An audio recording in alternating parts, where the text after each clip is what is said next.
দেশের হয়ে খেলার কথা ভাবেন না চাহল। লেগ স্পিনার খুশি প্রিয় বন্ধু কুলদীপের সাফল্যে। ভারত ইংল্যান্ড টেস্ট সিরিজের সময় বিদেশের ক্লাবের হয়ে খেলার জন্য চুক্তিবদ্ধ হয়েছিলেন যুবেন্দ্র চাহাল। তখনই জল্পনা শুরু হয়েছিল, দেশের হয়ে খেলার আশা সম্ভবত ছেড়ে দিয়েছেন লেগ স্পিনার। সেই জল্পনা আরও বৃদ্ধি পেল চাহালের কথাতেই। জানিয়ে দিলেন ভারতের হয়ে খেলার কথা তিনি নাকি আর ভাবছেনই না। ভারতীয় দলে ভবিষ্যৎ অনিশ্চিত বুঝে গিয়েছেন চাহাল, তাই আর দেশের হয়ে খেলার কথা ভাবতে চান না তিনি। তবে প্রিয় বন্ধু কুলদীপ যাদবের সাফল্যে উচ্ছ্বসিত তিনি।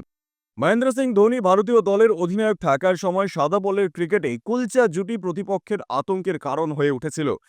সেই জুটির অন্যতম কুলদীপ নিজেকে বদলে আবার নিয়মিত হয়ে উঠেছেন ভারতীয় দলে।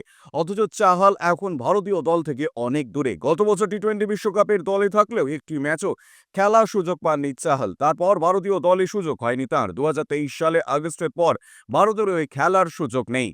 আপাতত আইপিএল এর প্রস্তুতিতে ব্যস্ত চাহাল। লক্ষ্য পাঞ্জাব কিংসকে সাফল্য এনে দেওয়া। এক সাক্ষাৎকারে ভারতীয় দলে ফেরার প্রসঙ্গে চাহাল বলেন, সেটা আমার হাতে নেই, সেটা নিয়ে ভেবে সময় নষ্ট করতে চাই না। একই সঙ্গে বন্ধু কুলদীপকে নিয়ে উচ্ছ্বসিত চাহাল বলছেন, এই মুহূর্তে বিশ্বের সেরা রিস্ট স্পিনার কুলদীপ। আইপিএল এবং আন্তর্জাতিক ক্রিকেটেও যেভাবে বল করছে সেটা ওর শ্রেষ্ঠত্বের প্রমাণ। ব্যুরো রিপোর্ট, ইউজে নিউজ।